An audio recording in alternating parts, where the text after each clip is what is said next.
Antoine et merci d'être là. Je te remercie vraiment d'avoir Salut. accepté cette invitation. Antoine, tu vas nous expliquer qui tu es. Moi, je sais un peu, mais nos auditeurs ne le savent peut-être pas.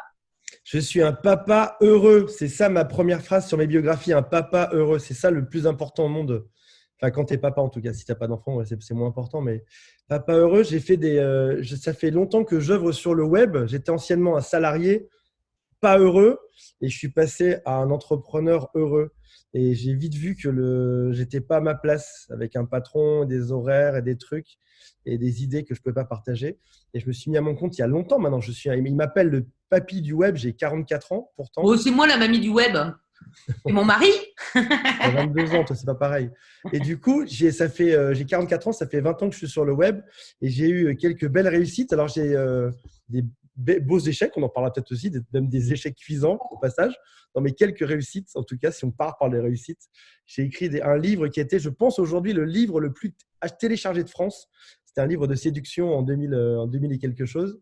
J'ai créé un site qui s'appelait colocation.fr, qui n'existe même plus, je crois, aujourd'hui, qui était le premier site de colocation. J'ai importé le speed dating en France. J'ai une boîte d'événementiel qui recrutait en ligne des gens pour faire la fête dans Paris.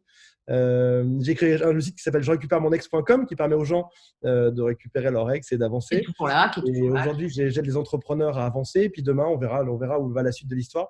Et j'ai cette particularité que chaque année, les produits que je vends, les formations, les livres, suivent ma vie. C'est-à-dire que quand je suis jeune, je cherchais un colocataire. J'ai proposé un site pour les colocataires. J'ai cherché une amoureuse. J'ai écrit ce fameux livre qui s'est bien vendu Ça s'appelle comment ton livre? Casé en une semaine. Et j'ai pris un nom d'emprunt. C'est bien comme titre. J'ose pas te dire le nom que j'ai pris. Je me suis appelé Tony Di Spirito. Je me suis dit, vas-y, je vais faire italien, beau gosse. Je suis même pas italien du tout, tu vois. Et après ça, je me suis mis en couple et du coup, j'avais des problèmes de couple. Et donc, j'ai créé je récupère mon ex.com. Après ça, je me suis focalisé sur mon entreprise. Donc là, je donne des conseils aux jeunes entrepreneurs, aux baby entrepreneurs pour se lancer dessus. Et puis après ça, on verra quand je serai vieux, je ferai un truc sur la retraite, j'en sais rien. C'est très marrant ce que tu Comment dis. être un C'est-à-dire papy que heureux. Peut-être que j'irai faire de la pêche ou des tiny house, on verra. Enfin, on verra là où. C'est l'avantage du web, c'est que chaque jour peut être une surprise. Et c'est quelque chose que j'aime ça. beaucoup. Ce On a qui la est folie en commun, toi et moi, et c'est chouette. Non, mais ce qui est merveilleux dans ce que tu dis, c'est que moi, j'aime beaucoup ce principe de dire, voilà, j'ai un problème, entre guillemets, c'est pas un problème, mais je vis quelque chose. Bah, tiens, systématiquement, ça, c'est l'entrepreneur. Il va créer le truc qui va suivre. C'est-à-dire, là, tu es célibataire, faut y penser quand même. Tiens, je vais écrire un livre pour me. C'est Ouais, bien. ouais.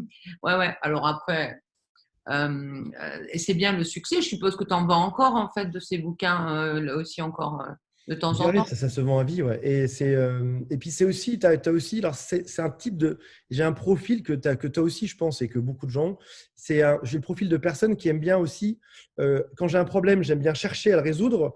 Et après ça, quand je vois des gens qui sont tristes parce qu'ils ont le même problème, je crève d'envie. C'est-à-dire que même si j'étais pas, même si c'était gratuit, je crève d'envie de leur donner la réponse, leur dire, écoute, c'est quoi? Regarde, je sais pas, genre, t'as 3 kilos en trop, je découvre le jeûne intermittent il y a 6 mois. Et du coup, j'ai mis tous mes amis au jeûne intermittent, soit ils sont tous lancés dedans. Là, en ce moment, je fais, pendant le confinement, je fais 1 heure de sport par jour. Du coup, je paye un coach, j'invite tous mes amis à venir dedans pour leur montrer que ça peut changer une vie derrière. Et je suis un passionné, Et si quelqu'un, je sais pas, quelqu'un te quitte, c'est peut-être finalement une aubaine, en fait. Mais ça, il faut le Ouais. découvrir, tu vois, il faut le découvrir. Et quand j'étais jeune, j'étais une victime. Je sais pas si c'était pareil ou pas, mais Si. j'étais le genre de gars qu'on tapait à la récré, tu vois, et Ah bah, un loser euh, total. Et puis finalement, tu découvres que. Et je m'étais fait. En fait, le pire là-dedans, c'est même pas que j'étais un loser, parce qu'on l'est tous, finalement. Enfin, on est tous le loser de quelqu'un, le loser de quelqu'un. Enfin, d'une comme manière, le coup de même quelqu'un. un président, tu vois. Enfin, tout le monde sur la planète. Et le pire, c'est pas ça. C'est même pas le fait que j'étais un loser, parce que je suis OK avec ça. Encore aujourd'hui, hein. Ça me fait même plaisir. Enfin, des fois, je vois des commentaires qui me critiquent, je suis content, tu vois. Le pire, c'est même pas ça. Le pire, c'est que quand tu es un loser et que tu t'y résignes, c'est-à-dire que tu te dis, OK, toute ma vie, je serais une loser là-dedans, tu vois. Toute ma vie, je sais pas, genre j'étais en surpoids, j'étais bègue, j'étais timide, mais je m'étais résigné à ça. Je m'étais dit, OK. Et même des gens m'avaient dit, Antoine, il y a des gens qui sont timides, d'autres qui sont pas timides. Toi, c'est pas de chance. Toi, tu fais partie des timides. Et je m'étais résigné à ça parce que j'avais cru que c'était vrai. Que oui, en effet, tu étais Ouais. timide toute ta vie. Que non, tu serais jamais capable de trouver la femme de ta vie. Que non, tu n'aurais jamais de succès. Enfin, j'étais bègue, j'étais timide, j'étais pas capable d'aligner trois mots. Je bégayais, j'étais renfermé, j'avais comme une bulle de verre autour de moi. On m'a dit Antoine, juste habitue-toi à cette idée, ce sera dans toute ta vie. Et en fait, non. En fait, non, tu peux lire 3 livres et puis tout d'un coup, aujourd'hui, quand je passe sur scène, il y a pour plein de gens, ça représente rien, ou ils sont contents. Pour moi, c'est une revanche sur ce à quoi j'étais destiné, en fait. C'était une revanche. Mais c'est beau ce que tu dis, c'est-à-dire qu'on n'est pas figé à un moment donné. C'est vrai qu'on nous met, moi je m'appelle la case, autant te dire qu'en plus on me mettait dans une case très particulière. On en a parlé un peu avant l'interview. Je suis dyslexique, dysorthographique, j'étais enfant précoce et avec des dents en avant, que j'ai toujours. Et j'étais battue par les gamins, mal comprises parce que un peu différente à l'époque. Bref, ce genre de choses. Mais là où tu as raison, c'est que pour ma part, jamais je me suis dit que je resterais ce qu'on attendait de moi. Tu vois ce que je veux dire? C'est-à-dire que concrètement, les enfants ne m'aimaient pas, me tapaient et tout ça. Je savais me défendre. Mais, eh bien, ce que j'ai fait, c'est que, ok, tu m'aimes pas, mais moi, je t'aime. Tu vois ce que je veux dire? Et du coup, en fin de compte, je mets l'amour avec un truc. Le fait que moi, j'ai combattu, tu vois, j'ai pas combattu les autres par la haine ou la colère. J'ai combattu les autres par l'amour. Et la réaction, du coup, a été totalement inversée à un moment donné. C'est-à-dire, à l'adolescence, j'ai commencé à avoir des gens qui venaient vers moi, ce qui ne se faisait jamais, parce que j'étais vraiment, que tu parles de loser, hein, et c'est la loseuse, moi, tu sais, c'était, tu parles de timidité, je suis coach en prise de parole. Je me cachais dans les placards quand mes parents recevaient des gens tellement j'étais timide. Je suis allée voir des pédopsychiatres, j'arrivais même pas à leur parler. Enfin, tu vois le truc. Et maintenant, on m'arrête plus, tu vois ce que je veux dire. Donc, tu vois, tu as raison, on ne reste pas figé. Et surtout, c'est là que tu es combatif, c'est là que j'aime beaucoup ton trajet, tu vois, ta ligne de vie, tu vois. Tu ne restes pas figé dans quelque chose. On ne peut pas rester. Si tu n'es pas confortable dans quelque chose, eh bien, fais en sorte que tu deviennes confortable. C'est-à-dire, essaye d'aller sur les côtés, essaye de changer. Si les gens te disent même te mettre dans une case, c'est très humain, ça, de mettre les gens dans les cases, tu vois. Moi, je parle trop, on va me dire, elle n'a pas d'écoute. Pareil, j'écoute très bien, j'ai très bien entendu ce que tu as dit, tu vois ce que je veux dire. Mais voilà, ce genre de choses, on nous met dans des cases, c'est très difficile d'en changer. Et par contre, si toi, tu as la volonté, c'est ce que tu as eu. Quand tu me dis que tu étais bègue, tu pars de loin quand même, parce que quand moi, je te vois dans des conférences, ça ne ressort pas, tu vois, tu es quelqu'un de dynamique, d'optimiste. C'est merveilleux, du coup, c'est merveilleux. Tu dois être fier, sois fier de toi, du coup. Dans les choses que j'ai faites, je suis fier. Ouais. Et même c'est marrant, jusqu'à il n'y a pas très longtemps, j'ai 44 ans, mais même jusqu'à encore un an de ça, j'étais dur avec moi-même, je me détestais encore, tu vois. Puis même après ça, même ne serait-ce que d'apprendre à être fier de soi, c'est déjà un travail en fait. C'est déjà un travail d'oser le dire. On est dans un pays en plus où tu n'oses rien à annoncer, tu n'oses rien dire, tu peux pas. Enfin, je sais pas, je vois des gens autour de moi qui sont riches, qui n'osent pas le montrer. Je vois des gens qui sont pauvres, qui n'osent pas le montrer. Je vois des gens qui ont fait des réussites, mais qui sont toujours à demi-mot. Non, mais oui, bien sûr, j'ai de la chance, mais oui, c'est de la chance. C'est-à-dire que tu arrives dans un espèce de monde où un monde où tu te confortes dans la moyenne. J'ai vu une personne dire sur un forum il n'y a pas très longtemps, là, dans un groupe Facebook que j'ai, il disait, voilà, nous sommes retraités, nous avons à peu près, nous avons très peu de biens, nous avons mis 2 millions d'appartements, de possessions d'appartements en location, mais bon, nous sommes dans la moyenne. Donc, non, mec, tu as 2 millions, c'est énorme, tu vois, mais même, tu vois, des gens qui ont quelque chose se rabaissent pour être… On essaye tous d'être dans une espèce de moyenne, là, aujourd'hui. Finalement, c'est Tony Robbins qui l'a dit mieux que moi à l'époque, tu as un pouvoir illimité, sois content de tes réussites, sois content de tes échecs aussi, annonce tout et puis sois libre. Et aujourd'hui, j'ai moins peur. Mais Tony Robbins, il est américain. Et aux États-Unis, on a beau dire, mais ils savent se mettre en avant aussi, se dire, voilà, appelons un chat, j'ai de l'argent, j'ai de l'argent. Il n'y a pas de honte à avoir d'argent. En France, après, je ne voudrais pas trop… Alors, tu vas en parler, de mettre dans les cases, mais c'est un peu ça quand même. Tu vois, tu as une belle voiture, il ne faut pas trop la montrer, parce qu'il y a des gens qui vont trouver ça beau, mais il y en a qui vont la jalouser, on peut même te la rayer, enfin, ce genre de choses. Tu vois, c'est presque vulgaire que de dire qu'on a de l'argent. C'est presque, c'est peut-être c'est très égocentré que de dire, ou plutôt je me la pète si je dis bah, je suis bonne dans ce que je fais, tu vois, l'autre elle n'est pas modeste. Non, tu es bon dans ce que tu fais, il n'y a pas de modestie et tout. Je crois que c'est le syndrome de l'imposteur que beaucoup de Français ont aussi, tu sais, quand tu me dis, et ça on l'entend souvent, c'est vrai, ouais j'ai réussi, je l'étais encore il y a 2 ans, j'ai réussi, enfin je réussis tout ça, mais bon, en même temps, est-ce que je suis légitime, est-ce que ceci, est-ce que cela? C'est parce qu'on on nous a un peu bridés, en fait, tout simplement, dans l'exprimation. Et c'est joli, ça. J'adore l'exprimation. C'est beau, l'exprimation. Du Beau mot. latin exprimus. Ouais, Ouais, et en fait, tu te dis de ce que nous sommes vraiment, en fait. Donc, ouais. enfin, vraiment. Ce qu'on a envie d'être, ce qu'on est, et puis on travaille pour, on est content, on peut donner. Mais non, on va nous dire, ouais, calme-toi, ceci, cela. Tu vois beaucoup de gens, d'ailleurs, qui répondent sur des… Voilà. On va prendre un exemple. J'adore. J'ai 73 abonnés. Ouais, bon, je monte. Bah parfois, tu sais pas pourquoi, il y en a un, il dit toujours j'aime pas dans mes vidéos. Ouais, j'ai eu ça aussi. Ouais. Et pourquoi tu dis j'aime pas, mec? Fais déjà, fais. Bon, si t'aimes pas, c'est pas grave, mais c'est vexant, tu vois, tu te dis mais ou alors argumente, j'aime pas et tu commentes. Tu dis voilà, j'aime pas parce que c'est normal. Je suis pas contre, hein, ça me suicide pas ça. Mais tu vois ce que je veux dire, c'est que c'est la France. Donc du coup, tu parlais tout à l'heure j'ai mis du temps à m'aimer aussi, mais en fait, c'est pas s'aimer, c'est de l'estime de soi. Mm. Enfin, je sais pas, hein, tu m'arrêtes. Hein. Je pense que l'estime de soi, ça vient de quoi? Ça vient de… Parfois, quand on t'est… Toi, tu as vécu ça, du coup. Quand on te dit, t'es comme ça, t'es ceci, t'es cela. Et quand tu essayes un peu de changer de ce qu'on perçoit de toi, et qu'on te dit, hey, oh, reviens là, de toute façon, t'es comme ça, eh bien, tu peux pas avoir d'estime de toi si t'es pas toi-même, en fait, à un moment donné. Si, je sais pas, par exemple, on va te dire, quand tu es enfant, non mais, euh, Antoine, arrête d'être exubérant comme ça, c'est pas bon, tu vois, ce genre de choses. Antoine, tu bégayes, donc ne prends pas la parole en public, ce genre de choses. Comment tu veux, tu te sens un peu rabaissé, rabaissé, rabaissé, jusqu'à un moment où tu te dis, bon, ben, en fin de compte, je m'estime pas, en fait. Tu t'estimes pas. Ouais. C'est pas le fait de s'aimer, c'est le fait de pas s'estimer, en fait. Tu vois. Mm. Tu vois la nuance un peu ou pas? J'ai une image bizarre à te partager. Dis-moi si ça te parle ou pas.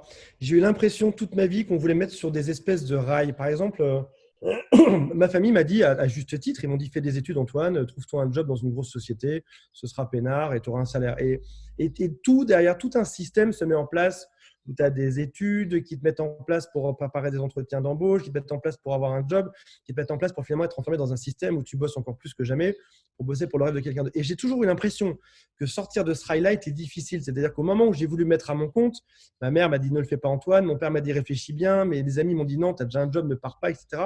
Et c'est comme si les gens te mettaient dans une espèce de destinée dont il ne fallait pas sortir derrière. Et j'ai aujourd'hui un malin plaisir à voir le rail dans lequel on me met et à démontrer aux gens qu'on peut sortir de n'importe quel type de rail. Tu es petit, gros, moche, vieux, chauve, sans aucune ou avec une seule dent et des machins, on te dit bah, tu n'auras jamais l'amour de ta vie. Et à un moment donné, tu peux avoir ce plaisir de dire attends, toi, tu m'as dit que c'était impossible, je vais te prouver au contraire que je peux le faire. On t'a dit que tu étais, enfin moi on m'a toujours dit Antoine, tu es un peu en surpoids, etc. Mais ça a changé aujourd'hui, mais et on m'a dit ta morphologie est comme ça, tu es destiné à être gros en fait. Et j'ai un plaisir à montrer aux gens que regarde ce qui peut se passer quoi. Dans le rail dans lequel tu m'as mis, je vais partir juste à côté, je vais faire autre chose et je serai libre. Et finalement, c'est marrant parce que le monde n'est souvent qu'un miroir de ce que toi t'envoies en fait. Je sais pas si tu as remarqué ça. Si jamais tu te lèves un matin et que tu es super heureuse et que tu dis bonjour à tout le monde et que tu es super content, le monde entier en face de toi va changer et sera super heureux. Clairement. Si tu es triste, tu es comme ci, tu es comme ça. Si tu es une victime, dans un groupe, si toi, tu es la victime, que tu te considères comme victime, tu seras la victime. Exactement. Les gens vont te mettre dans cette case-là, ils vont te considérer. Donc, tu comprends que les gens te mettent dans un rail, ça, c'est l'étape 1. Et l'étape 2, tu comprends qu'en fait, c'est toi-même qui a induit ce propre comportement chez les autres. C'est-à-dire qu'en fait, si tu changes ta propre manière de te comporter, tout le monde en face va se comporter différemment. Si tu es la victime, on va te traiter en victime. Si tu es le mec qui réussit, on va te traiter le mec qui réussit. Si tu as confiance en toi, on va te traiter comme tel. Et du coup, tu comprends que le jeu, il n'est pas à l'extérieur, le jeu, il est à l'intérieur. Tu sais, tu te dis souvent, ouais, on va faire changer les gens parce que si, parce que ça. Et tu découvres qu'en fait, si toi, tu changes, le monde entier se transforme en face de toi. Le monde entier se transforme. C'est exactement ce que je te disais tout à l'heure quand j'ai, moi, répondu par amour. C'est-à-dire que clairement, quand on m'attaquait, Les premières réactions que j'ai eues, c'était de me mettre comme ça. Après, c'était de me battre. Est-ce que c'est une solution? Non, tu as teasé, tu vois, ceci, cela. Et puis, troisième solution que j'ai trouvée, c'était de dire, OK, bah, tu m'aimes pas, mais je t'aime. Alors, je ne disais pas ça comme ça, tu sais, oh, le gourou, là. Mais en gros, concrètement, c'est ma perception des choses qui ont changé. Et du coup, tu as raison, de victime, je suis passée à certainement pas bourreau, mais en tout cas, j'ai vécu beaucoup plus de choses positives. Et là, je suis d'accord aussi. Ça me fait penser à un truc, tu sais, toi qui fais dans la séduction, ça revient un peu à ça. J'ai récemment parlé avec une de mes amies qui me dit, c'est pas très poli, hein, mais je le dis, c'est moi, hein, je suis très fleur. Et elle me dit, je tombe que sur des connards en mec. Hein. Et je Grave. dis, non, mais parce que je C'est fou, pense ça. que ta perception de l'homme, tu penses que c'est des connards déjà. Donc, tu vas attirer que des connards, entre guillemets. Tu vois ce que je veux dire? C'est-à-dire que si tu crois que tous les hommes sont des connards, forcément, à un moment donné, tu vas tomber que sur ça. Parce que tu peux pas imaginer. Il y a des femmes qui sont aussi pas sympas. Je veux dire, tu vois ce que je veux dire? C'est-à-dire que c'est ta perception de l'autre qui va permettre de voir, de ne pas prendre tout en bloc comme ça, d'essayer de voir un peu les nuances de la personne. Tu vois ce que je veux dire? Et pas dire, t'es un connard, t'es Ouais, ouais. ceci, t'es cela. Et on est comme ça. Et quand tu parles de rail sur la vie, c'est exactement ça. Tu sais, on parlait de Tony Robbins. Il y avait une de ses, c'était une de ses conférences où il disait on commence dans une boîte, je ne sais pas si tu te rappelles de ça ou si tu l'as vu. En fait, Non. on va à l'école, on est dans une boîte, enfin, tu vois, on passe après dans une autre boîte, on va danser en boîte, on travaille dans une boîte et on finit dans une boîte. Et en gros, ça voulait dire tout simplement qu'on te positionne comme ça, toute ta vie, elle est tracée, tu vois, et que effectivement, ce qui peut créer une différence dans ta vie, c'est que cette rail, à un moment donné, tu dérailles un peu. Ça, c'est pas mal aussi, tu vois, de changer. Et j'admire ton parcours pour ça. C'est qu'effectivement, t'es battant, t'es un battant. Ouais. Ouais. Et c'est bien Ça me fait marrer aussi. Ça me fait marrer. de. Ça me fait marrer tout ça, ne serait-ce que prouver à des gens que des choses impossibles sont possibles, de se dire chaque jour qu'est-ce que je vais pouvoir inventer, créer. Enfin, moi, j'étais salarié pendant 8 ans, 10 ans quasiment. Enfin, tu apprécies d'autant plus la liberté quand tu as été en prison. Enfin, Alors moi, j'ai été salariée pendant 25 ans. Je garde aujourd'hui. Regarde, Ah, mais t'es où, toi? Mais t'es où? j'étais ça s'appelle Saucé-les-Pins, c'est dans le sud de la France. Oui, je connais bien. J'étais à, Je connais bien. j'étais à la Défense pendant 8 ans quasiment. Me lever aujourd'hui, arriver à avoir une vue sur le Ah, c'est port. beau. Et Ouais. attends, parce que il y a très peu d'appartements qui ont cette vue-là, en fait. Du coup, l'appartement n'est pas loué cher. Mais du coup, on m'a dit non, c'est impossible, tu peux pas l'avoir. En fait, si c'est possible, tu demandes qui possède l'appartement, tu te renseignes, tu viens papoter avec des gens, ça te prend 1 heure ou deux, mais tu trouves la personne et puis en fait, tu peux en vrai habiter là où tu veux pour le prix que tu veux. Enfin, je dis pas ça sans dévoiler de chiffres, mais tu peux avoir une vie de dingue, ça vaut pas des fortunes, et qu'on se mette d'accord, hein, j'ai aucune valeur sur l'argent, j'ai aucune charge. Je suis vieux aussi, mais j'ai 44 ans, mais j'ai pas de quête Pas vieux, d'argent. mais J'ai- je dois dire, moi, T'as c'est bon. 22, toi, ça va. Mais Pas. j'ai pas de quête d'argent, j'ai pas de Ferrari, j'ai même pas cette envie, tu vois. Je suis vraiment dans une vie basée sur le kiff. Qu'est-ce qui va me faire rigoler? Quelle est mon envie du jour? Et en numéro 1, il y aura toujours l'envie, la distraction. Et en numéro 2, il y aura éventuellement la rentabilité, l'argent, etc. À partir du moment où tu touches un minimum, ce qui est le cas Je de pense beaucoup qu'on a les de mêmes valeurs. personnes, quand On tu as a les une, mêmes valeurs sur ça. Je te ouais. comprends tout à fait. Tu ne me De verras toute jamais dans des façon, quêtes désespérées de faire des millions, des trucs ou des milliards, d'économiser, de faire des investissements locatifs, de la bourse, etc. Je ne serai jamais là-dedans. Toujours dans l'envie. Qu'est-ce qui me fera rigoler aujourd'hui? Aujourd'hui, c'est cette interview, je trouve ça super sympathique. Qu'est-ce qui non, me c'est fera rigoler gentil. tout à l'heure? Et moi Et tout aussi, à l'heure, c'est un festival. Il y a la semaine dernière, j'ai voulu lancer un festival de l'humour. Au final, ça m'a fait marrer pendant 4 heures, mais les humoristes, c'était compliqué après pour les. Mais j'aurais lancé, si ça avait été plus rigolo, si ça m'avait fait rire 2 jours, j'aurais lancé un festival d'humour en fait. Tu vois, tu peux tout seul. Je tu sais, connais parce pas les qu'on mots on me qui allaient en demande en ce festival. moment, c'est ce qu'on me demande en ce moment de faire du stand-up. Parce que, Génial. et je vais te dire, alors, personne nous écoute. Eh bien, moi qui coach les gens pour monter sur scène, qui font vraiment, c'est ma passion, la mise en scène, tu vois, la rythmique, comment on va faire et tout ça. Ouais. J'ai peur. Je n'arrive pas à Pourquoi m'idée. t'as peur? Alors, T'as du j'arrive à complexe? rentrer sur scène, mais pour faire un one-man show, c'est compliqué. Tu vois ce que je veux dire? Mais je vais le faire. Je vais le Ça, c'est faire. compliqué. Tu peux lancer un dès ce soir. Tu peux dès ce soir le lancer, essayer de faire un Zoom avec des gens qui te disent si c'est bien ou pas, à trouver des producteurs. J'ai posté un message sur Facebook, j'ai eu une trentaine, quarantaine de gens qui m'ont répondu contacte un tel, tiens, il y a des humoristes là-bas, tiens, il y a des producteurs là-bas. Ça peut aller, c'est en 4 heures, tu peux faire du J'aide stand-up. en plus des artistes de stand-up, tu vois. Et récemment, comme je fais le clown avec eux, puis que j'ai une thématique, c'est mes parents, qui sont vraiment très marrants, malgré eux. C'est pas très gentil de me moquer d'eux, mais je me moque de moi aussi par-dessus, tu vois. Et du coup, ça fait plutôt rire autour de moi. Et depuis très Ouais. longtemps, on me demande de faire ça. Et je pense que j'en suis venue d'ailleurs à la prise de parole en public parce que peut-être je n'ai pas le courage encore, mais je vais le faire. Hein. Je vais faire un TED déjà, puis je vais faire ça, tu vois. Et ce que tu dis, c'est ça, c'est qu'est-ce qui me fait kiffer. Tu vois, moi j'ai 52 ans et malgré tout, moi, j'ai toujours des kiffs. Le matin, je me lève, je suis toujours enthousiaste. Et qu'à 52 ans, moi, toi, tu dis que tu es vieux à 44 ans, tu n'es pas vieux. Mais 52 ans, on n'est pas vieux non plus. C'est-à-dire que moi, je vois beaucoup de gens de mon âge qui ont déjà. Euh, On baisser les bras. hein On baisser les Ouais, bras. c'est ça. Mais ils le savent, ils s'en aperçoivent même pas. Tu vois ce que je veux dire? Ils me disent, mais comment tu peux avoir démissionné de ton poste? Pourquoi tu n'as pas attendu la retraite? Mhm. Tu vois ce que je veux dire? Non, mais tu vois, il faut que tu te fasses kiffer dans la vie. Il faut que Ouais. la vie, ça soit. Et tu es d'accord avec toi? Euh, il suffit d'être enthousiaste, tu vois. Moi, même encore, j'ai mes parents qui me disent t'es une grande rêveuse, t'es ceci, t'es cela. Je les écoute pas. Oui, je suis une rêveuse, tu vois. Ouais. Ouais, mais c'est pas un défaut, tu vois ce que je veux dire. Donc, ton parcours est inspirant dans ce sens-là, c'est-à-dire que tu pars avec alors je mets des gros guillemets dans ce que je dis, des handicaps, tel qu'on pourrait le dire, c'est-à-dire la timidité, franchement, c'est d'ailleurs une de mes prochaines vidéos, c'est la prochaine que je vais faire. La timidité, à ne pas confondre avec l'introversion. La timidité, le bégaiement, Ouais.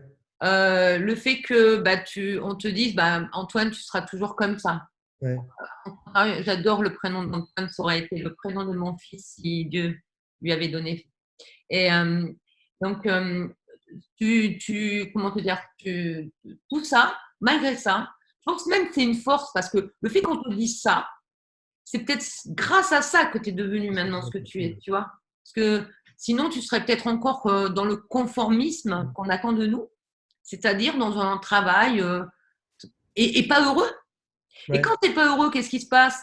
On crée des trucs comme tu vas te créer, c'est-à-dire comment je reconquiers mon ex, Mhm. parce qu'on est désagréable aussi à la maison. On n'est pas le super top, tu vois ce que je veux dire? Donc, quand j'ai vu une vidéo de toi la dernière fois qui disait justement, avant que ça devienne ton ex, en fait, essaye déjà de reconquérir la personne avec qui tu es. Alors, je schématise un peu, mais c'est un peu ça. C'est que euh, on le voit avec le confinement, tiens, d'ailleurs. Moi, je Mhm. m'aperçois qu'avec le confinement, mon ami et moi, nous nous sommes rapprochés.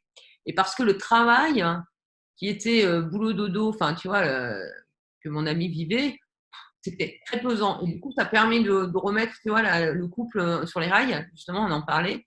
Et en fait, c'est ça, c'est de dire, eh ben, essaye de changer ta façon d'être, essaye de changer ta perception, et puis tu vas voir que ça va revenir.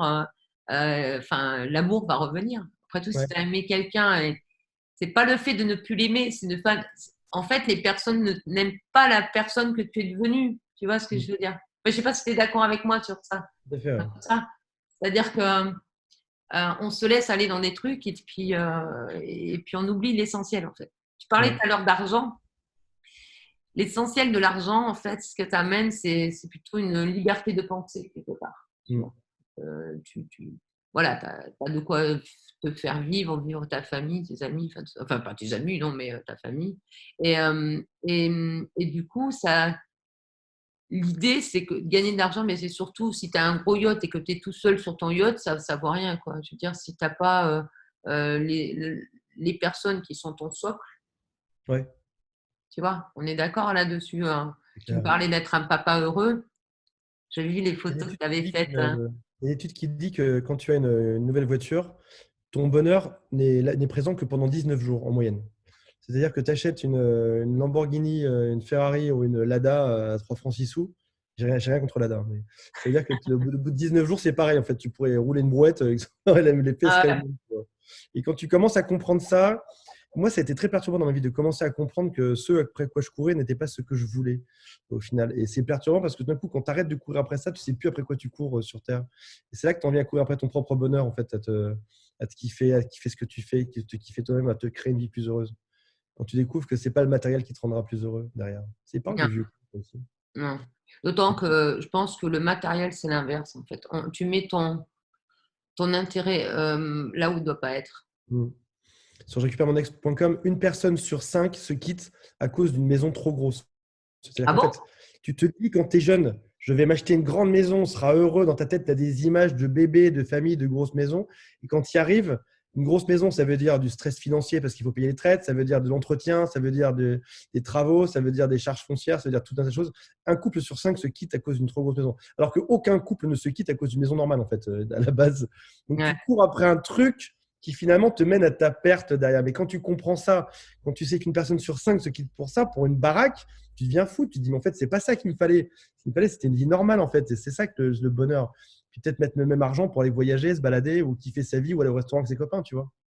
Bah, c'est toujours ce syndrome de l'objet brillant aussi, tu vois. On court après quelque chose, on se trompe de cible, tout simplement. Tu vois ce que je veux dire? Euh, Tu prends un jeune qui débute et qui voit sur les réseaux sociaux ce genre de choses avec des gens qui réussissent financièrement.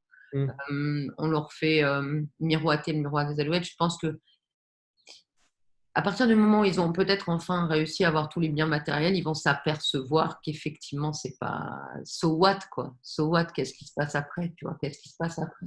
C'est-à-dire, euh, tu l'as dit tout à l'heure, je me suis aperçue, tu as dit que je courais pas après les bonnes choses, en fait. Mm.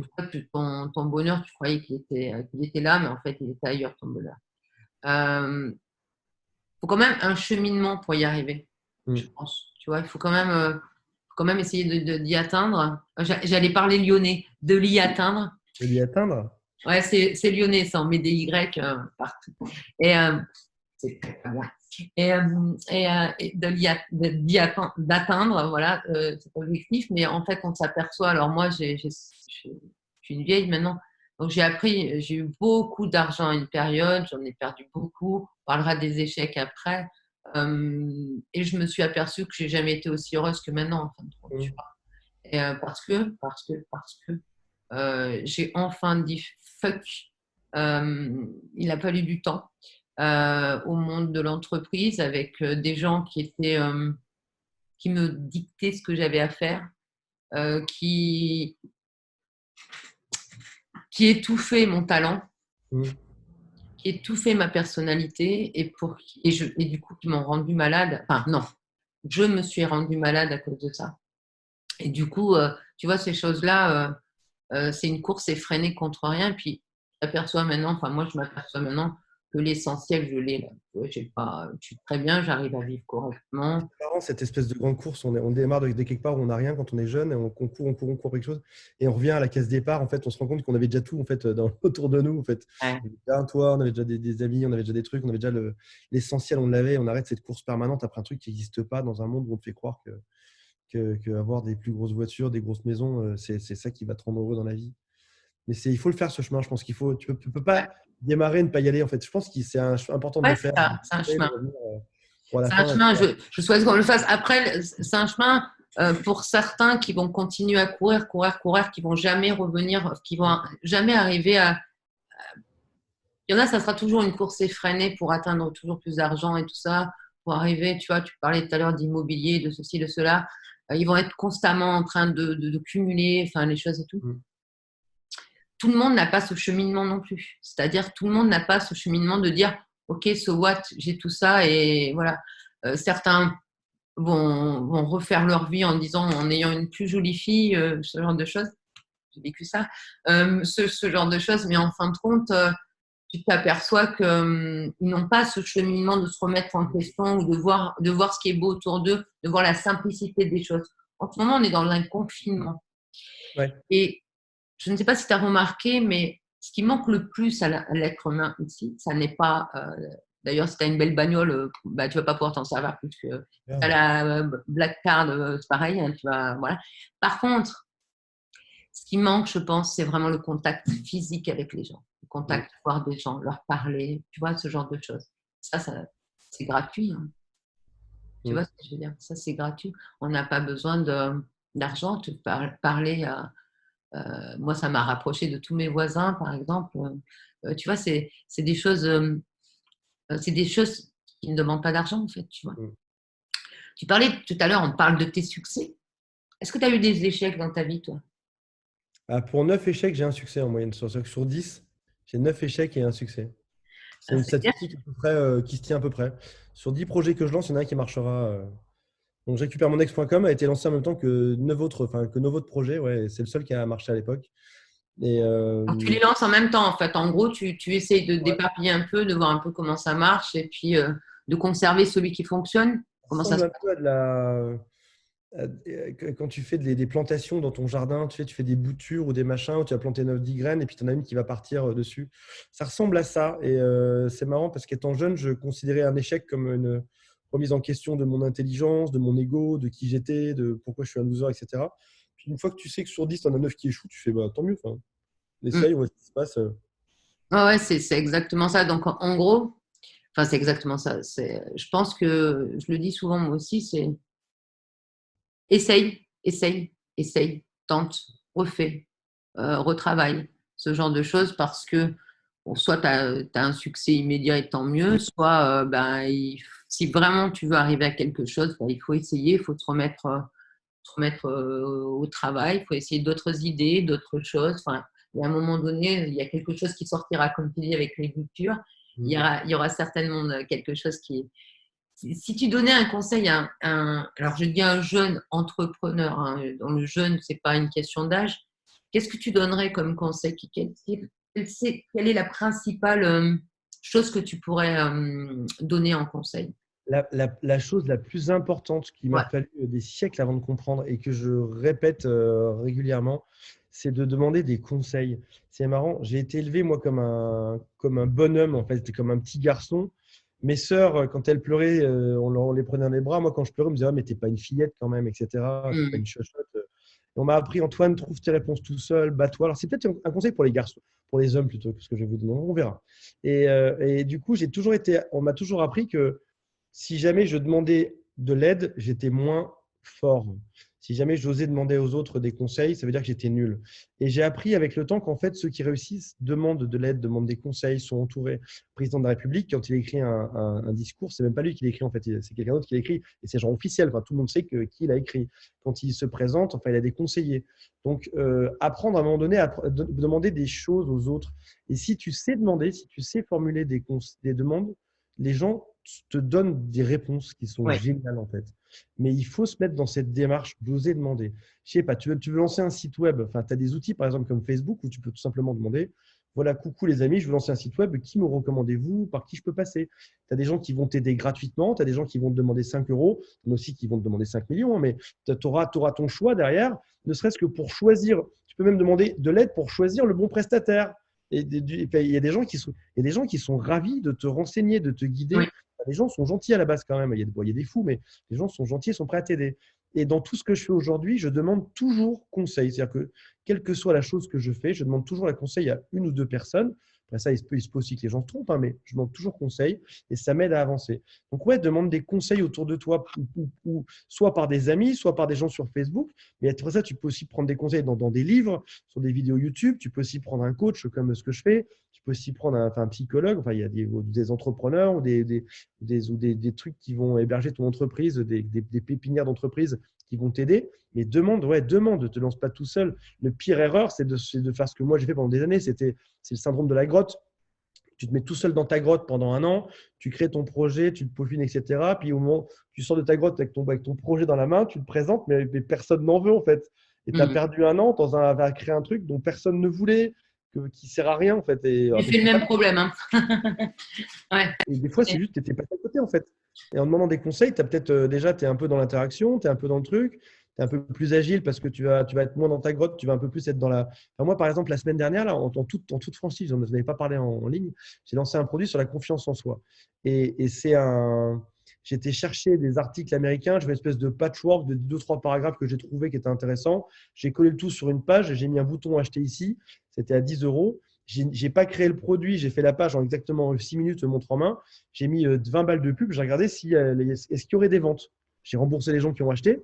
Est-ce que ce type de produit se vendrait sur mon audience avec mon truc? Et j'ai ma réponse aujourd'hui. Je sais si ça se vend pas. Et je n'ai pas passé un an tout seul dans ma grotte à créer un nouveau produit révolutionnaire sur la confiance en soi. En 10 minutes, j'ai posté un truc, j'ai essayé, j'ai regardé. Réponse, là en l'occurrence, oui, ça marche bien. Donc maintenant, je vais pouvoir le refaire au propre, etc., le bétonner un peu le truc. Et ça va le faire. Et ouais, C'est demander autour de soi, c'est ça le truc. Et la personne qui sait demander, c'est une personne qui gagne en fait globalement. C'est une personne qui a beaucoup plus de chances de réussir son entreprise entrepreneuriale. Donc ouais, il faut demander, c'est obligatoire. Il faut oser. Et ouais, c'est ça mon il vrai faut conseil. oser. C'est ose, lance-toi C'est et d'ailleurs comme ça que j'ai osé, c'est-à-dire en venant te solliciter, en osant. Quoi. est-ce Effectivement, que je peux pirater ton propre Zoom pour te montrer un truc? bien sûr, vas-y. Alors, j'ai juste mon ordi qui bug là, j'ai essayé de le montrer. Attends, je vais te montrer un machin que je trouve qui est génial. Je vais partager mon écran, hein. Je ne sais pas si tu peux. Il faut savoir, c'est que les gens doivent savoir que tu détestes qu'on pirate un Zoom. Pourquoi? Là, alors ça, c'est une photo que j'adore. On le voit bien ou pas? Ouais, on voit très bien. Ouais. Ça, c'est une école américaine et ils avaient créé à la base une route bétonnée qui allait de là, on voit les arbres, qui emmenait les étudiants. Les étudiants devaient marcher ici pour aller jusque dans leur université qui était là. Et ils se sont rendus compte que les étudiants marchaient sur d'autres chemins. C'est-à-dire les chemins, donc ça c'est l'herbe, on se Ah voit ouais, tout à fait, qu'ils ont piétiné. en noir et blanc. Ouais. Les gens piétinaient, passaient par d'autres chemins, comme par exemple, il y a peut-être un réfectoire ici, les gens marchent tout droit de là à là. Donc en fait, le schéma qu'ils avaient prévu à la base n'était pas le bon. Et qu'est-ce qu'ils ont fait 2 ans plus tard? C'est qu'ils ont regardé où les gens marchaient et comment les gens se rendaient jusqu'à leur salle de classe. Ils ont bétonné le tout juste après. C'est Donc génial. là, c'est une stratégie agile. On s'est adapté, on a posé quelque chose, on a regardé le résultat et on s'est adapté à ce que les gens, à ce que les gens faisaient juste après. Et j'essaye de faire que ma vie ressemble à ça, ressemble à quelque chose où on va aller dedans au fil du temps, tu vois. Il y a, attends, tu veux que je te partage un autre truc ou pas qui est génial? Vas-y, mais vas-y, mais moi, tu ne me Attends, pirates pas. Enfin, attends. Ça, t'as c'est pas ce mes que je données bancaires, ça va aller. C'est ce que je dis au début de chacune de mes formations. Attends, à chaque formation, je répète les 3 mêmes conseils. Il n'y en a que 3. Là, on a déjà vu le deuxième. Donc là, il n'y a plus que 2. Le premier, c'est la courbe d'apprentissage. Quand on apprend quelque chose au tout début, les premières minutes, au bout de 10 minutes, on a déjà oublié quasiment la moitié de ce qu'on a appris. Tu vois. Donc ça, au début, tu t'en sais 100% quand tu Ouais. apprends l'info. Et au bout de 10 minutes, tu as perdu la moitié. Tu es arrivé à 50%. Et au bout d'un mois, tu es arrivé à moins de 5% de ce que tu as appris. Mais si tu réapprends l'information, eh ben, on voit que ça va décroître, mais un peu moins. Et au bout de 3 fois, etc. Et donc là, tu as en bleu, tu as la courbe de l'apprentissage. Au bout de 3, 4, 5 fois, quand tu relis un livre 3, 4, 5 fois, au bout d'un moment, le machin va devenir bien. Dans les syndromes qu'on a souvent, tu as le syndrome du perfectionniste, c'est vouloir être parfait. Donc, il y a la loi de Pareto qui te dit va à l'essentiel, les 20% qui te donnent 80% du résultat. Et la chose à se mettre sur un post-it, c'est fait, c'est mieux que parfait.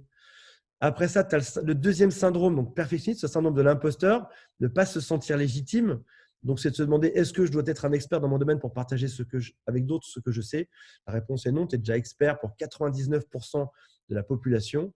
Et après ça, on a travaillé seul dans sa grotte pour savoir si ça va se vendre. C'est ça, là. Donc, ça c'est top. Donc, on conceptualise, on vend l'idée et après seulement, on va Ouais. créer la formation. Donc, on Ouais. va pré-vendre une formation bêta et la créer si la vente sont au rendez-vous. Et il y a une phrase de Stephen Covey, j'ai un mauvais accent anglais, Stephen Covey, Ouais, qui dit bah, les tu n'as pas habitudes des gens entendu le mien. Hein. efficaces commencer avec la fin à l'esprit, c'est-à-dire toujours visualiser l'endroit où tu vas te rendre. On a souvent tendance à se dire, je ne sais pas lancer ça parce que je n'ai pas les compétences pour y arriver. Tu es à un point A et tu vas à un point B. Mm. Et si jamais tu ne visualises pas où tu vas, déjà tu vas te perdre. Imagine un bateau qui est en mer et qui voit un phare au loin. Il y a la lumière, il sait où il va, même s'il y a des vagues, même s'il y a du vent, Mm. il sait où il va. Et en plus, quand tu es à un point A et que tu vas à un point B, tu ne seras pas le même au cours du chemin. Tu vas rencontrer des gens. Par exemple, je veux lancer un site web, mais je ne sais pas comment faire. Donc, je visualise mon site web. Moi, je suis à gauche là, mais je ne sais pas comment faire. Je ne sais pas par qui il faut passer, etc. Mais si je visualise que je vais le faire, je vais pouvoir peut-être au bout d'un mois rencontrer des gens qui vont m'apprendre à trouver un prestataire. Je vais peut-être pouvoir au bout de 6 mois découvrir comment on met des plugins en marche. Je vais peut-être découvrir au bout de 8 mois comment faire des articles. Donc, je ne serai pas le même dans un an que ce que je suis aujourd'hui. Je ne serai Clairement. pas le même quand je serai arrivé à mon objectif que celui que je suis aujourd'hui. Je serai différent, j'aurai des compétences en plus. Donc, accepter que tu n'as pas toutes les compétences pour faire un projet, mais visualiser. Si jamais je veux faire un festival d'humour, je ne sais pas comment on fait un festival, je ne connais pas les humoristes, je ne connais rien. Mais je l'accepte, je visualise et je vais aller étape par étape pour avancer dedans et pour apprendre au fur et à mesure tout ce qui manque pour réaliser cette chose-là au final. Mais c'est très bien ce que tu dis. Enfin, ça me parle beaucoup, d'autant que je suis passée par les deux étapes qui consistent à dire, et je pense qu'on est beaucoup comme ça, le perfectionnisme, c'est-à-dire que j'ai travaillé 1 an pour un truc que je ne trouvais pas parfait, résultat, je ne l'ai pas sorti. Ou pire encore, non, quand j'ai voulu le sortir, c'était trop tard. Et deuxième chose, c'était le syndrome de l'imposteur, c'est-à-dire que lorsque je me disais coach, j'avais du mal. Donc, j'ai passé un truc sur la PNL et tout ça pour essayer de valider en fait quelque part ça. Mais en fin de compte, c'était une occasion aussi pour ne pas avancer. Ouais. Tu vois ce que je veux dire? Je me trouvais des excuses, des freins. Et on est beaucoup dans ce domaine. Hein. Le syndrome de l'imposteur, tu l'as dit tout à l'heure aussi, ça fait peur. Une conversation, c'est quand on te dit, c'est bien ce que tu as fait. Et puis et toi, tu vas répondre, merci, mais bon, j'aurais pu faire mieux, ou j'aurais pu ceci, ou j'aurais pu cela. Là, on est clairement dans le truc de l'imposteur. C'est-à-dire qu'on n'est pas oui, c'est bien ce que tu as fait, il faut accepter déjà, c'est bien ce que tu as fait. Et dis-toi que tu as raison, quand tu prodigues des conseils, ce genre de choses, si les gens viennent te voir, c'est qu'il y a 80% des gens qui en ont besoin, enfin, les gens qui viennent te voir, et 88% des gens qui ne sont pas experts dans la matière. Moi, quand je me dis spécialiste de la prise de parole, c'est une réalité. Tu me parlais de mes livres tout à l'heure, j'en ai énormément, mais je n'ai pas fait que ça. Je travaille avec des gens, des avocats, je travaille avec des députés, enfin, ce genre de choses. Mm. Je sais ce que c'est, mais j'ai mis longtemps comment te dire, à me dire, voilà, je suis spécialiste, tu vois. Donc, ça me parle beaucoup ce que tu dis et c'est une réalité. On passe pratiquement tous par ces phases-là. Et tu as raison, c'est-à-dire d'un point A à un point B. Moi, je mets souvent ça sur la musique. J'ai pas mal de guitare là, ici. La Mm. musique, c'est un peu ça aussi. C'est la répétition.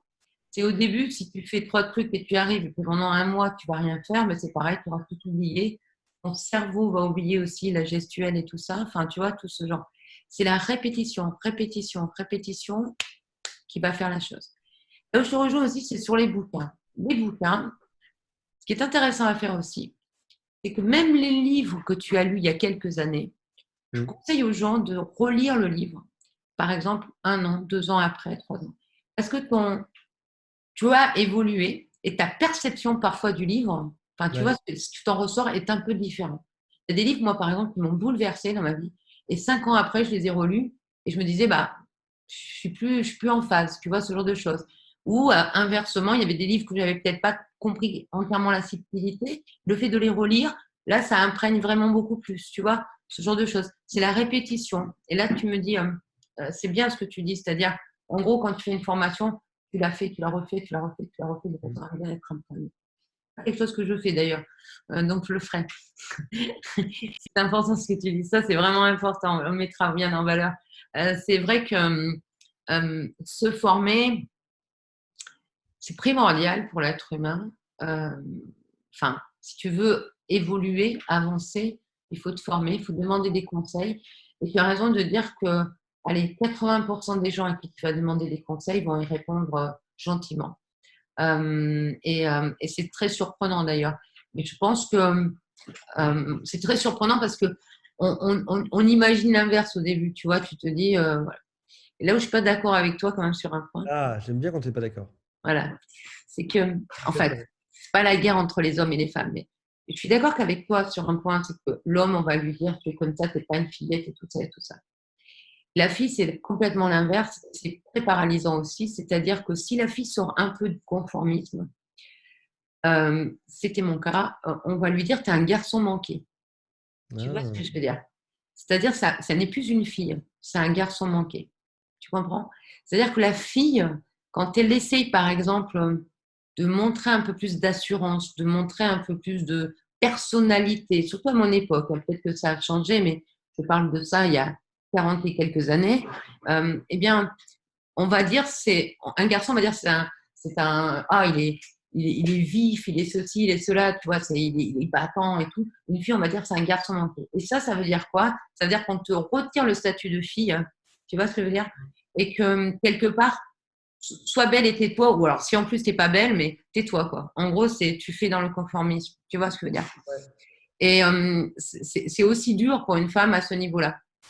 C'est-à-dire qu'après, de s'affirmer. Tu vois, par exemple, une femme dans l'imaginaire, c'est vraiment dans l'imaginaire parce que c'est pas vraiment ça, mais quand même, une femme qui est un peu trop exubérante, qui est un peu trop, tu vois, alors on va me dire masculine. Non, elle a du punch, elle a ceci, elle a cela. Ouais. Tu vois, elle va être cataloguée aussi, tu vois ce que je veux dire. Elle n'est pas douce. D'où tu as vu qu'une femme, ça devait être obligatoirement doux, tu vois ce que je veux dire. Et puis ça ne veut pas dire, tu vois, il y a tous ces schémas aussi qui sont véhiculés par l'inconscient collectif, qui font que le combat des uns est égal au combat des autres, en fait. Voilà, les hommes, c'est ne pleure pas, effectivement, sinon tu es une fillette, comme si c'était, d'ailleurs, regarde bien, comme si c'était une part que d'être une fille. Tu comprends? Tu Ouais, bien sûr. n'es pas une fille. Donc, en gros, ça veut dire que c'est presque une insulte, en fait. Tu vois? On le prend comme tel. Un petit garçon, tu lui dis hey, t'arrêtes de jouer les filles. C'est presque une insulte.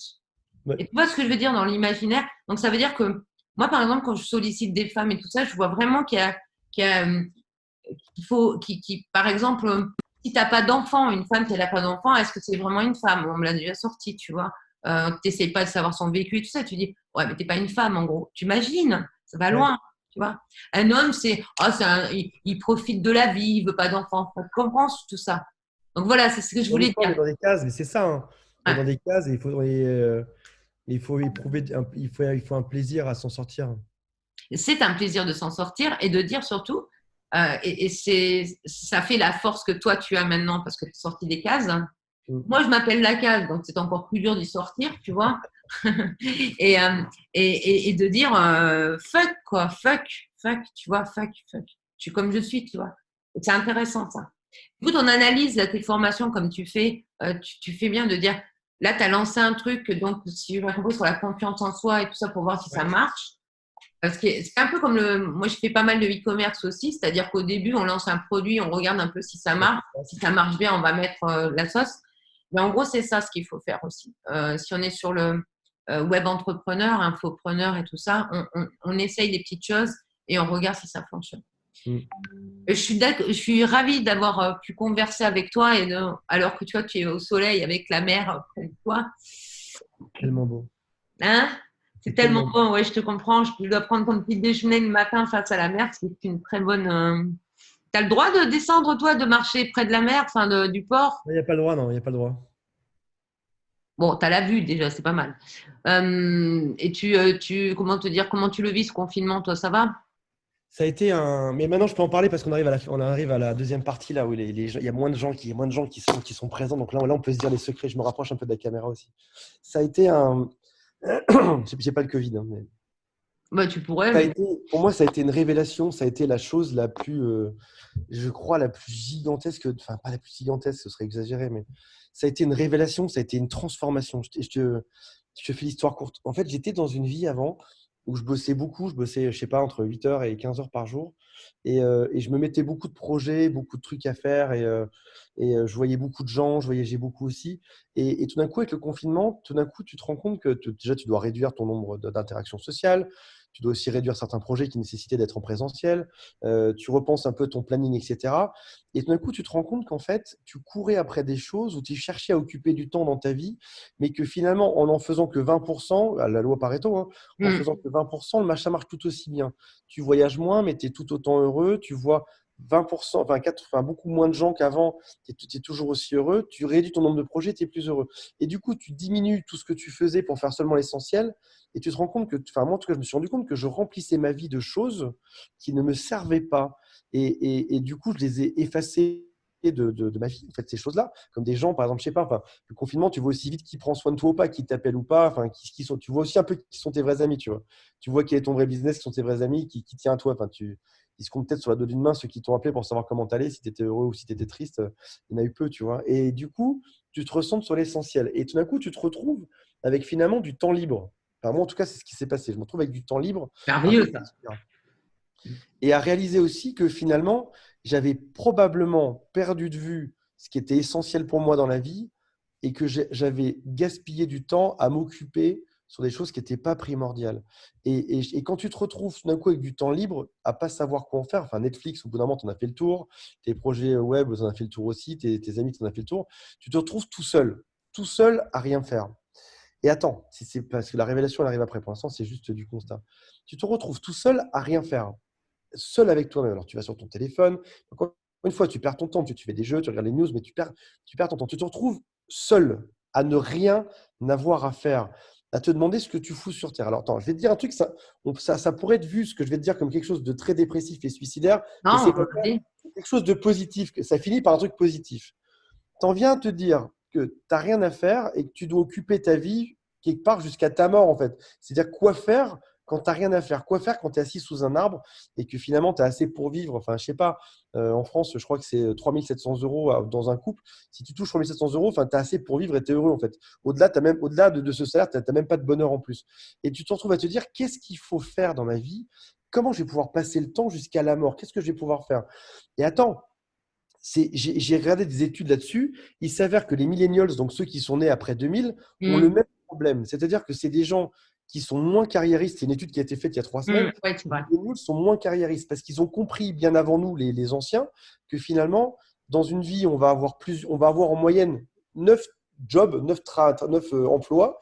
Donc, c'est-à-dire que du coup, tu es moins, bien sûr, t'es moins carriériste parce que tu vas pas faire une carrière comme nos parents ont pu l'avoir ou Ouais, nos tout à fait. grands-parents qui faisaient carrière, qui démarraient de zéro. Donc, enfin, mon père a démarré de zéro dans une banque.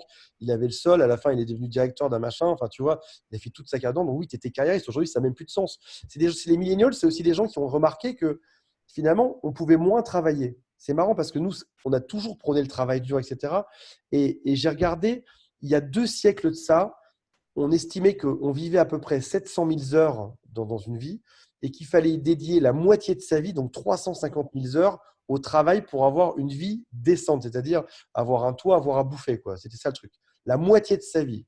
1 heure sur 2 de ta vie, tu devais bosser comme un chien pour travailler. 100 ans plus tard, donc il y a un siècle, on vivait un peu plus vieux, mais le temps de travail pour assurer tes besoins physiques était divisé par 2. T'imagines, tu passes de 350 000 heures de travail à la moitié. Donc, enfin, je te fais le calcul vite fait, ça fait à peu près 170 000 heures. Et le siècle d'après, donc là, c'était juste de 1900 à 2000, c'est encore divisé par 2. On est arrivé à 120 000 heures seulement et l'espérance de vie s'est augmentée.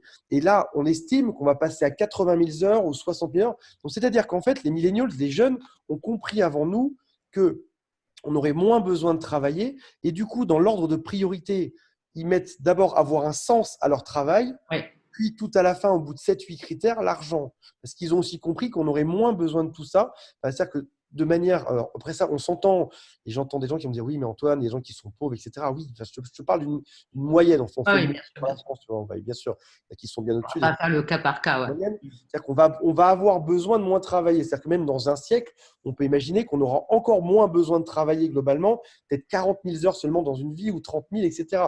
Et le machin va aller en décroissant. Donc, on arrive face à un système qui est inédit, mais qui est inédit de maintenant, en fait, qu'on n'a jamais eu avant. Mais mon grand-père, il s'est jamais posé cette question de qu'est-ce que je veux m'épanouir à mon travail, qu'est-ce que je veux sur Terre, qu'est-ce que je Ouais, m'entends. Mon grand-père, ouais, il a bossé comme un chien ouais. il avait 3 boulots. Il commençait à 6 heures le matin. Il y en avait un autre qui commençait à 18 heures. Et il avait une petite mobilette pour aller bosser encore dans une autre usine de 23 heures, 1 heure du mat. C'est-à-dire que lui, il ne se posait pas la question. C'était survivre. Mon père, lui, qui avait une vie qui était déjà un peu plus cool, avec qui on pouvait avoir au moins une fois des vacances par an et au moins un cadeau de Noël et un cadeau d'anniversaire. On avait 2 cadeaux et des vacances. Mon père bossait déjà moins. Il pouvait partir seulement à 8 heures le matin et rentrer seulement à 19 heures, tu vois.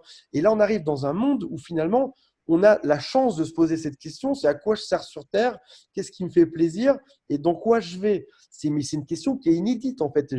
Même tu vois, même chez les animaux, les mecs, les hommes préhistoriques devaient, tout du matin au soir, tailler des machins.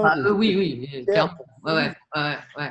On arrive dans une problématique qui est inédite. Et le confinement t'en fait prendre conscience. C'est inédit que j'ai rien à faire et que je survive. Là, tu as même l'amortisseur social du gouvernement qui vient aider ceux qui sont au chômage.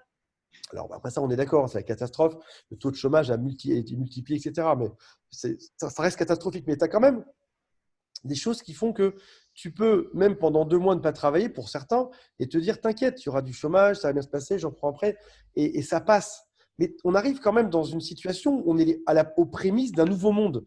Un nouveau monde où tu as l'opportunité de te demander comment est-ce que je veux être heureux? Qu'est-ce qui me fait envie?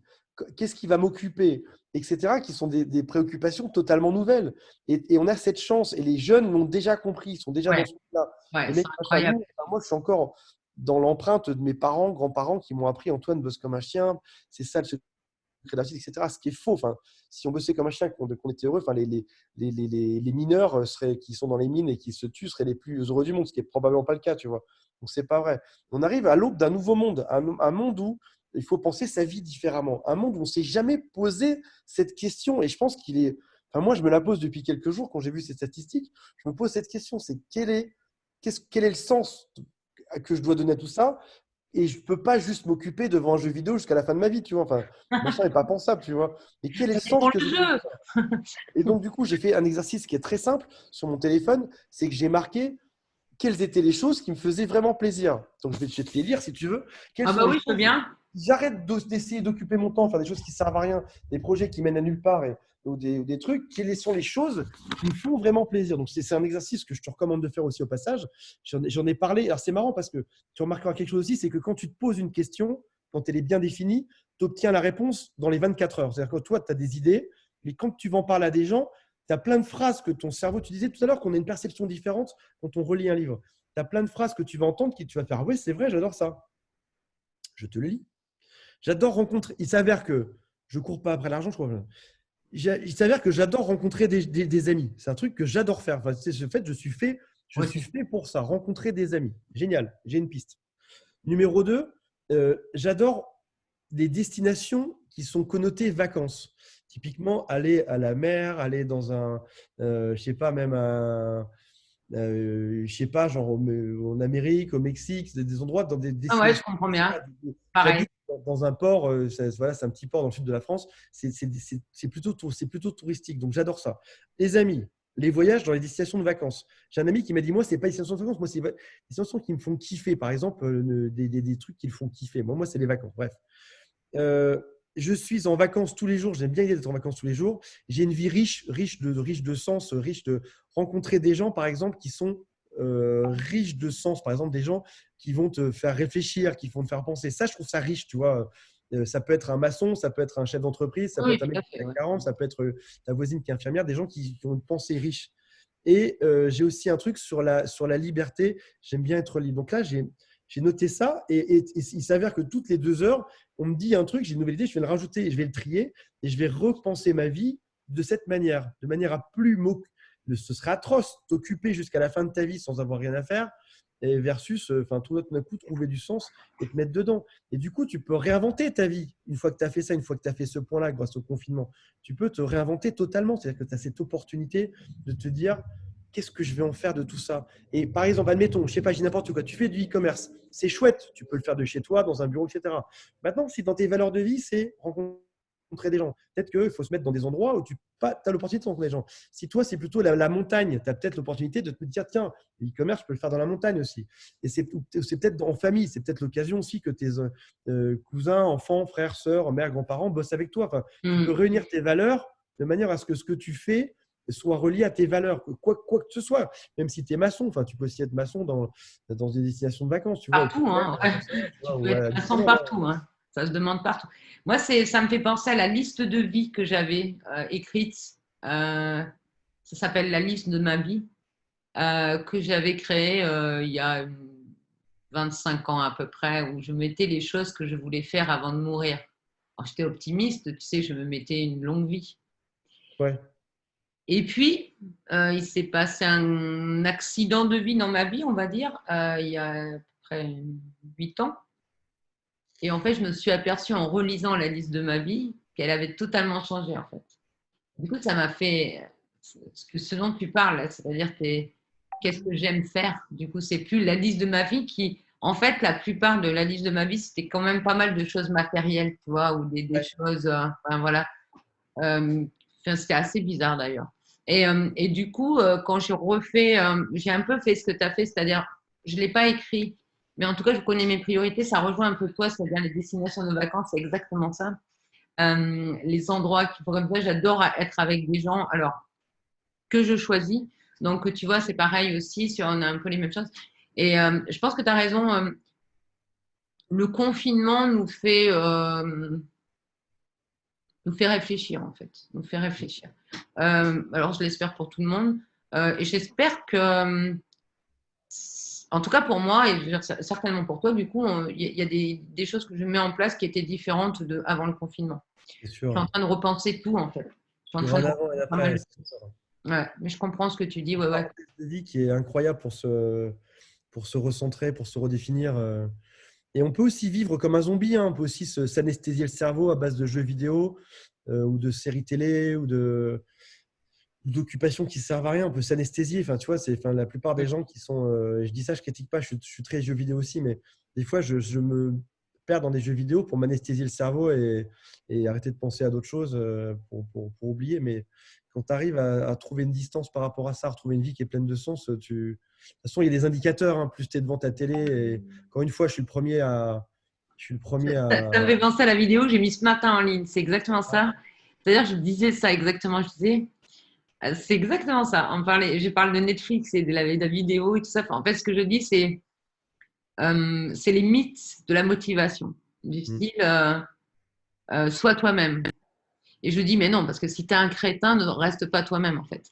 Donc, mais l'idée, sans dire que tu es un crétin, mais si tu passes ton temps à t'anesthésier complètement et tout ça, non. Et que tu veux, par exemple, créer des choses, bah, bouge déjà, tu vois. Donc, ne reste pas à toi-même. C'était plus de l'humour, tu vois. C'est tourné, il faut prendre ça au second degré. Mais en fait, c'est exactement ça.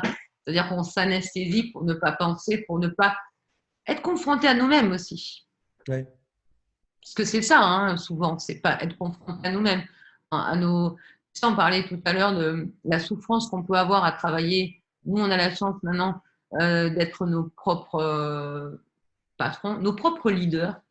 Mais certains ont une souffrance au travail qu'ils ne s'en aperçoivent même pas, c'est leur vie qui ne leur convient pas. Et effectivement, ils vont s'anesthésier devant des séries à la con, devant des influenceurs ô combien intelligents. Ils vont voilà, avec les jeux vidéo que j'aime bien aussi, hein. Moi, c'est GTA. À mon Mm. âge, je joue à GTA, ça m'arrive aussi, ouais, ça me va. D'accord. Et, enfin, voilà, mais c'est plutôt rare parce que je peux pas rester concentrée plus d'une heure, donc maximum une heure et après j'ai envie de tuer tout le monde, donc je fais doucement. Mais concrètement, c'est ça. Enfin voilà, il faut faire les choses avec. Mais je pense que comme tu dis, c'est pour se vider le cerveau. Mais c'est pour pas être confronté avec nous-mêmes. C'est même pas les problèmes, c'est parce que les problèmes, qu'est-ce que c'est? On en a, point, ça c'est sûr. Les problèmes, ils sont là, parfois.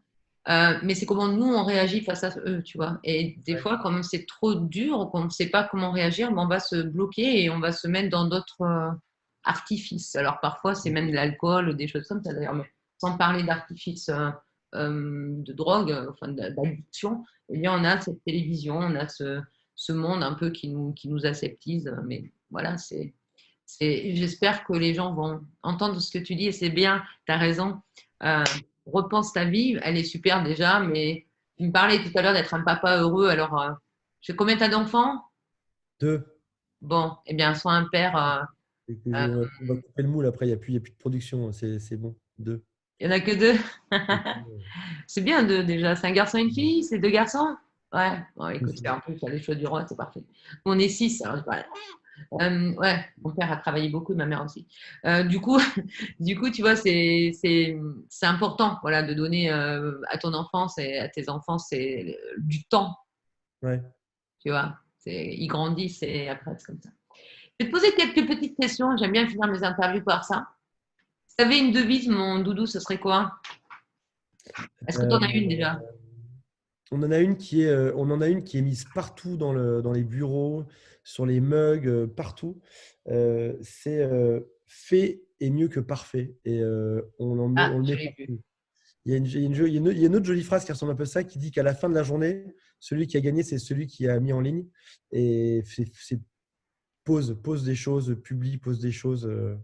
Et ça, tu auras forcément une vie plus heureuse. Fait mieux que parfait. Ouais. Ouais, fait, mais pas. C'est un, Je l'ai lu, ouais, effectivement. un combat de tous les jours. Tu sais, c'est ces vidéos qu'on doit tourner, qu'on reporte quand on aura la bonne coupe de cheveux, le bon t-shirt, la bonne couleur, machin. Non, non, Ouais. fais, fais, pose. Débute. Mes vidéos sont perfectibles, mais je le fais quand même. Et puis à force, je m'améliore. Tu vois ce que je veux dire? Fais. Tu Ouais. as raison. Fais les choses. Euh, Quelle est la faute sur laquelle tu as le plus d'indulgence? Euh, Ah là là, j'en ai tellement. Je pense que par transfert, ce sont toutes les fautes qui me rappellent qui j'avais pu être à un moment donné et que j'ai tous ceux qui me rappellent celui que j'étais. Quand je vois quelqu'un de timide, j'ai une grosse compassion pour les gens qui sont timides. J'ai une grosse compassion pour ceux qui sont perfectionnistes, qui n'arrivent pas à produire.